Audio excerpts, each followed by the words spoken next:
Hi, this is Matt with State of Flex here with another Everyone's a Critic 52-week movie challenge. The challenge this week for challenge 38 is a film set in your location or region.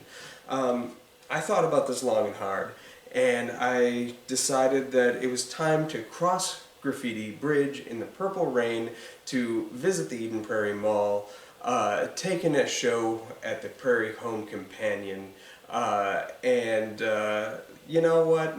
Taking a game of Ducks. The Mighty Ducks. That's where I ultimately landed. I wasn't sure what I wanted to do. There are many movies made in Minnesota, many of them quite good. I can also recommend to you Oscar winners such as A Simple Plan, Juno, Fargo. These are all great films, but I chose a Jingle All the Way. It's a special place in my heart. Love that movie. In that movie, that's a side story. Anyway, long story short, I decided to go with The Mighty Ducks. Year released 1992, aspect ratio 1:851, runtime 1 hour and 44 minutes, genre sports, drama, comedy, rated PG, starring Emilio Estevez, Joss Auckland, Lane Smith, Joshua Jackson, and Eldon Henson, directed by Stephen Herrick. Produced by Disney, written by Stephen Brill, music by David Newman. I mentioned a couple weeks ago in my Serenity review, he does a killer effing score for this film. Awards received, it was nominated for 2 awards at the Young Artist Awards. It was nominated for the Best Ensemble Cast for a feature film, and Best Young Actress in a Feature Film, Margaret Moreau. And I do want to stop and highlight her briefly. She doesn't have much of an impact overall in this film, but whenever the camera is on her, she just kind of owns the scene. There's something just innately likable about her and her character in this film. And I think that really does stem from the actress herself. She's gone on to do a pretty strong career afterwards, being in some pretty solid films such as Easy, Wet Hot American Summer, and its TV show. She's genuinely a fantastic actress, and I urge you to seek out her works. She's good. Alright, I'm going to keep moving on. Why did I choose this particular film? Of all the films that I mentioned that take place in Minnesota, all of which I have some kind of appreciation for, except for Graffiti Bridge. I don't know that many, if any, people have appreciation for that one. But Purple Rain, Juno, Simple Plan, Turbo Man, Jingle All the Way, Prairie Home Companion. All of those, as great of movies as they are, this is the first movie that I ever saw that took place in Minnesota. And it was one that, when I was a young kid, really just discovering movies and stuff like that, this one blew me away because I had been to many of the locations in this film. I'd been to Mickey's Diner and the John Rose Oval and a very, one of the malls that they shot in here, and the skyways of downtown St. Paul and Minneapolis, for that matter. I'd been to the arena where the North Stars had played back when the North Stars were Minnesota's team. So seeing all that stuff represented to me was really meaningful and impactful. So I decided to go with this film. Have I seen this movie before? Yes, I have. I actually saw it kind of recently. I showed it to my daughter for the first time last year. She was sort of getting into hockey. And while she may have been just a touch too young to appreciate it, she did like the film. And I think it's one that I'm going to have her come back to in a year's time or so. But my impression when I watched it last was how impressive it holds up. And I'm going to touch on that in another second. Would I recommend this film? Why or why not? Yes, I would. I think this is a good movie. This is certainly a good sports movie. It's a reinterpretation of Bad News Bears, but with more heart, as you'd expect from Disney.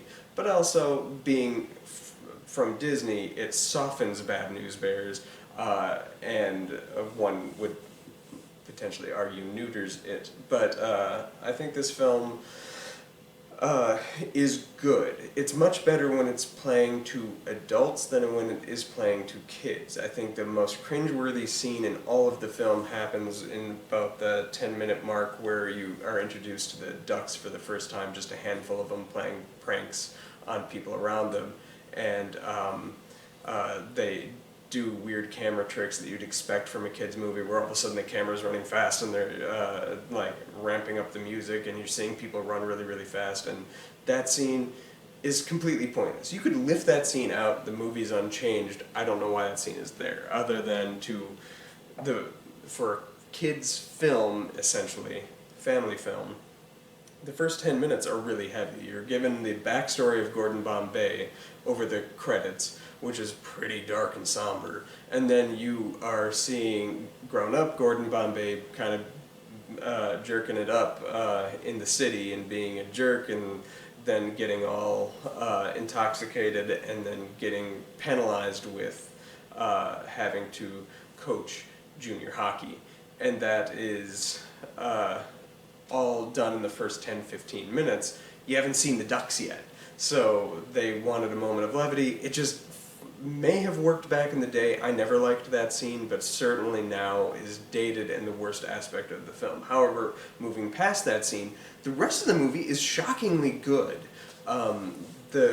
This is Emilio Estevez's movie. He owns it, far more so than the Ducks. The Ducks have a firm impression, and the actors are all likable. I'll touch on them in a minute, but this is character work for Gordon Bombay, showing him becoming the coach he needed when he was young and didn't have. And you see him through trial and error throughout the film go from being kind of a scuzzball to being a likable person that you're really genuinely rooting for, and you wouldn't have expected that in the beginning of the film. There's nothing about that film, sans the opening credits, that makes that character you're initially introduced to even remotely likable, let alone somebody you want to succeed. So there's that. There's a romance between his character and one of the kids' moms that plays pretty well. I like the romantic beats in this film. That used to be the part that I would fast forward over when I was a wee lad, but now as an adult, that stuff works for me quite well. Moving on to the young kids, this is a great stellar cast of young talent. It's sad that not all of them kind of went on to do much. Eldon Hansen did one of my favorite Halloween-y kind of horror comedies in Idle Hands, as well as appearing in the Netflix Daredevil show, and I hope that they bring him back. MCU, don't forget him. He's great, Foggy Nelson. Joshua Jackson, of course, is fantastic in not only this film, but all three of the Mighty Ducks features, and was great in Dawson's Creek, which is a show that I'm kind of not really into, but he was always really good in it. He has a great cameo in Scream 2. He's fantastic in an underrated slasher film, Urban Legend, as well as Cursed, and he has quite a bit up his sleeve now. What he's been doing on television the past 2 years is spectacular. This is a talented young kid.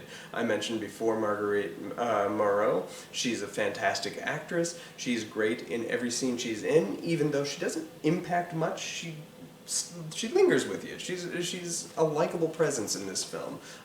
The kid, and I can't remember his name, and I feel so bad about it, but from The People Under the Stairs, he's in this movie, and he's great. A bunch of these cast members ended up being in Heavyweights, which the person who wrote not only this Mighty Ducks movie, but all the Mighty Ducks movies and the TV show on Disney Plus, also wrote Heavyweights, and he was in that. I didn't talk about the director Stephen Herrick, or Stephen Herrick, I'm not sure. He's a good director. He made the first Bill and Ted movie, but he made one of my favorite genre pictures. I keep talking about genre pictures for this family film, but he made Critters, which is a great effing movie. If you haven't seen Critters, top-notch sci-fi movie from sci-fi horror from the 80s. But yeah, I like the cast. Goldberg is great. The fact that I can remember these characters' names is pretty impressive. And it's really, the sequels are fine enough, but the first one is genuinely a good movie. The other ones are easy cash grabs, and diminishing returns at that. All right, keeping it on. Which character were you most able to identify with or connect with, and in what way? I think you are kind of posited as the Charlie character. It's weird how none of the kid characters, there's not a single one that is the main kid character. The fact that Charlie's the one that takes the winning shot, you could kind of point to him as maybe being the one, but they all kind of have even screen time. He doesn't have that much more screen time than, say, Fulton or Jesse or like the Banks character, or certainly Goldberg or Averman and stuff like that. Can't believe I remember all these names. Anyway, but the fact that he is so prominent in the two sequels, I think you can point to him as being the star character, but he's the one that first starts to warm up to Gordon. So I would say that I always likened myself to him because I remember that I saw this movie in the theater, and I remember not liking Gordon right from the offset. He was just kind of a scuzzball, as I said. And slowly he starts turning it around. And then the moments he starts turning it around, Charlie kind of becomes more front and center. He is very in the background, having almost no dialogue in the first part of the movie other than, "Oh, that's my mom," when they are in the limousine. Once his character starts pivoting in a more positive direction, Charlie starts becoming more prominent of a role in the film. And because he's the first one that starts to accept him, you as a young kid kind of do as well. If we're talking cool factor, I always loved Fulton. I thought he was awesome with his slap shot and stuff like that. Alright, moving on. Best line or most memorable quote? I mean, quack, quack, quack, I guess. I like the opening scene, opening credits ends with the coach talking down to young Gordon and being like, "If you miss this shot, you're not letting me down, you're letting the whole team down too." And then when it gets mirrored at the end of the film with Emilio Estevez's Gordon and Charlie, Joshua Jackson, he's like, "Look, you might make the shot, you might not. What's important is that you go out there and you try." And like, he gets a chance to say the thing that he needed to hear, and I thought that was impressive. Or something that I responded well to. Were you surprised by the ending? What would you do differently? I wasn't. I remember when I was a kid, the first time I saw it, I like cheered. It was the first movie I ever saw in the theater where the audience cheered back at the screen. And so that was always really impressive to me. Having watched it a million other times, like, they telegraph that they're going to win the fight. You don't for a second buy that this is going to be sort of like a Rocky situation where he's going to lose or something like that. But how well do you feel the film portrayed your region? What subtle details were there that completed the picture? I think this does it better than most. Like, Jingle All the Way, I guess, would be the only other one that I can think of that really does it. Like, Mallrats is a movie that's set in New Jersey. They just filmed it here. Fargo kind of gets it, but they amp up that, oh gosh, golly, speak a little too much. Juno does it pretty well, portrays Minnesota pretty well in like how we talk and interact. However, that especially more modernly. However, there's nothing that really shows you Minnesota-y. It could just be anywhere. In fact, they filmed it, I think, in Vancouver. So, then you have Purple Rain, but that's like Minnesota through Prince's eyes, which most people don't live through Prince's eyes, never did, which is a sad world that we live in, where we're not living through Prince's eyes. Although that movie is like astonishingly sexist, so maybe it is probably better that we do not live in Prince's world. But I think that this film captures certainly the weather of Minnesota when you go out there in the winter time and stuff. You get these beautiful sunny days in still like there's a snow cover everywhere. You right down to the people's shirts, what they're wearing and stuff like that. Like there's a bunch of girls in the stadium at the end of the movie watching, rooting for the Ducks, that I knew at least 10 girls at my school that had the same jacket that they're wearing. It's like a purple and pink and green and black like jacket, all made from squares and stuff like that. Like, I promise you, everybody in the 90s knew at least 4 girls in their school that wore that jacket.